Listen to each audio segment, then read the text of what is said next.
अस्सलामुअलैकुम वरहमतुल्लाहि वबरकातुहू। Welcome to my channel my Hikmat library. Viewers, आज की हमारी वीडियो फटी एड़ियों का इलाज है। आज की वीडियो के अंदर हम डिस्कस करने वाले हैं फटी एड़ियां टिप्स इन उर्दू, फटी एड़ियों का टोटका। व्यूअर्स, आपने मेरी वीडियो को स्किप नहीं करना, मुकम्मल देखना है। ये वीडियो आपके लिए बहुत ज़्यादा यूजफुल साबित होने वाली है। मैं आपको स्टेप बाय स्टेप आज का नुस्खा तैयार करके दिखाऊंगा। अगर आप वीडियो को स्किप करेंगे तो हो सकता है कोई भी इम्पोर्टेंट स्टेप आपसे मिस हो जाए और ये नुस्खा आपको फ़ायदा देने की बजाय नुकसान दे। तो व्यूअर्स, आप वीडियो स्किप ना कीजिएगा, मुकम्मल देखिएगा। इंशाअल्लाह अज़ीज़ ये आपके लिए बहुत ज़्यादा यूजफुल साबित होगी। हाँ व्यूअर्स, अगर आप मेरे चैनल पे फर्स्ट टाइम आए हैं, मेरे चैनल के सब्सक्राइबर नहीं हैं, तो मेरे चैनल को सब्सक्राइब कर दें, साथ लगे बेल आइकन को भी प्रेस कर दें ताकि आपकी सेहत के रिलेटेड मेरी हर नई आने वाली वीडियो का नोटिफिकेशन आपको मिल सके। तो व्यूअर्स, चलते हैं, वीडियो को स्टार्ट कर लेते हैं। जी व्यूअर्स, तो हम अपनी वीडियो को स्टार्ट करते हैं। आज के हमारे नुस्खा के अज्जा आपके सामने मौजूद हैं, आप देख रहे हैं। अभी थोड़ी देर बाद मैं आपको नुस्खा जो है वो बताऊंगा और इसका इस्तेमाल का तरीका भी बताऊंगा। तो व्यूअर्स, याद रहे कि आज की हमारी वीडियो, आज का हमारा नुस्खा फटी एड़ियाँ टिप्स इन उर्दू है, फटी एड़ियाँ का आसान टोटका है। तो व्यूअर्स, पहले हम डिस्कस कर लेते हैं कि एड़ियाँ फटने की वजूहात क्या हैं, कौन सी ऐसी वजह हैं जिनकी वजह से पाँव की एड़ियाँ फट जाती हैं, और फिर मैं आपको फटी एड़ियों का आसान देसी इलाज बताता हूँ। तो व्यूअर्स, इसके काफ़ी सारी वजूहात हैं। उनमें से एक वजह यह है कि बाज़ दफ़ा बाज़ लोग काम काज में मसरूफ़ रहते हैं, उनको टाइम भी नहीं मिलता, तो वो अच्छे तरीके से अपने पाँव की सफाई नहीं करते और वो गर्दो गुबार और मिट्टी जो है वो पाँव पे जमी रहती है। तो ज़्यादा गर्दो गुबार का ज़्यादा देर तक जमे रहने की वजह से पाँव की एड़ियाँ जो है वो फट जाती हैं। इसी तरह बाज़ लोग जो है वो पथरीला इलाका जात में रहते हैं, तो पथरीला इलाका जात में ज़्यादा देर चलने की वजह से भी पाँव की एड़ियाँ फट जाती हैं। इसी तरह व्यूअर्स, जो हमारे मजदूर तबका लोग होते हैं उनका काम काफ़ी सख्त होता है और वो पथरीली जगह पे बहुत ज़्यादा देर तक काम करते हैं, चलते हैं, तो इस वजह से भी उनके पाँव की एड़ियाँ फट जाती हैं। व्यूअर्स, इसी तरह जो है वो बाज़ लोगों के पास ये सहूलत मौजूद नहीं होती कि वो सर्दियों में वज़ू के लिए गर्म पानी का इस्तेमाल करें, तो वो ठंडे पानी का इस्तेमाल करते हैं। तो ठंडे पानी से वज़ू करने की वजह से भी पाँव की एड़ियाँ जो है वो फट जाती हैं। व्यूअर्स, इसी तरह बाज़-औक़ात जो है वो हार्ड शूज़ का इस्तेमाल किया जाता है, हार्ड जूता जो है वो पहना जाता है, तो वो जूता पहन के ज़्यादा देर चलने की वजह से भी पाँव की एड़ियाँ फट जाती हैं। तो व्यूअर्स, ये चंद एक ऐसी वजूहात थी जो कि आम पाई जाती हैं, जो कि मैंने आपको बयान कर दी हैं।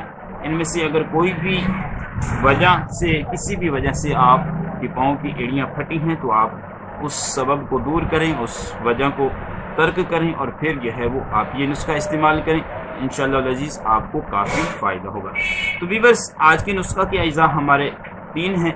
इनमें से जो पहली चीज़ है वो है रोगन तिल, जिसे फ़ारसी ज़बान में रोगन कुंजद भी कहा जाता है। आप किसी भी हर्बल पंसार स्टोर से आसानी से ख़रीद कर सकते हैं। तो व्यूअर्स, ये आपने लेना है 2 टीस्पून, यानी कि 2 चम्मच। उसके बाद व्यूअर्स, जो दूसरी चीज़ है हमारे पास वो है हनी। कोशिश करें कि ओरिजिनल हनी लें, चाहे आपको स्मॉल बी का मिल जाए या बड़ी मक्खी का मिल जाए, जो भी मिल जाए आप कोशिश करें कि ओरिजिनल लें। तो व्यूअर्स, ये आपने लेना है 2 टीस्पून।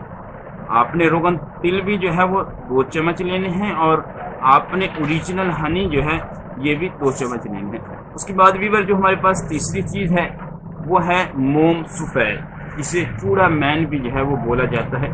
आप किसी भी हर्बल पंसार स्टोर से मोम का लफ्ज़ बोल के या चूड़ा मैन जो है वो बोल के इसको ख़रीद कर सकते हैं।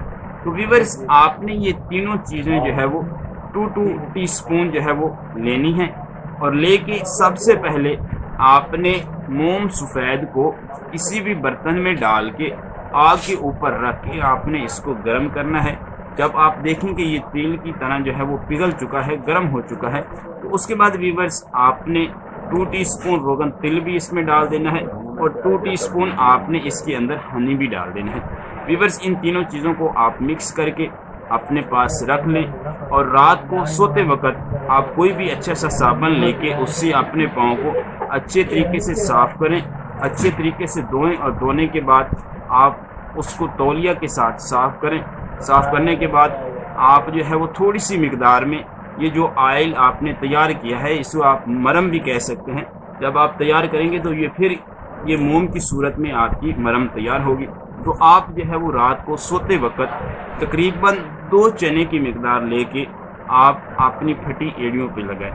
ویورز، جب آپ اس کو 4 سے 5 ڈیز جو ہے وہ استعمال کریں گے تو انشاءاللہ العزیز آپ کی برسوں سے پھٹی ایڑیاں جو ہے وہ چند دنوں کے اندر بالکل ٹھیک ہو جائیں گی۔ آپ کے جو زخم تھے، جو ایڑیاں پھٹی تھی، وہ بالکل جو ہے وہ ٹھیک ہو جائیں گی، اور آپ کا جو ایڑیوں والی جگہ ہے وہ بالکل موم کی طرح جو ہے وہ نرم ہو جائے گی۔ تو ویورز، امید کرتا ہوں کہ میرا یہ نسخہ آپ کو پسند آیا ہوگا۔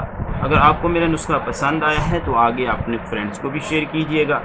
ہو سکتا ہے کہ آپ کے شیئر کرنے کی وجہ سے کوئی بھی بھائی یہ نسخہ بنا کے استعمال کر لے اور اس کو فائدہ ہو جائے، اور وہ میرے لیے اور آپ کے لیے دعا کر دے، اور وہ دعا میرے لیے اور آپ کے لیے نجات کا ذریعہ بن جائے۔ تو حکیم صدیق کو اجازت دیجیے، انشاءاللہ ملیں گے عنقریب اس سے آگے نیکسٹ ویڈیو میں۔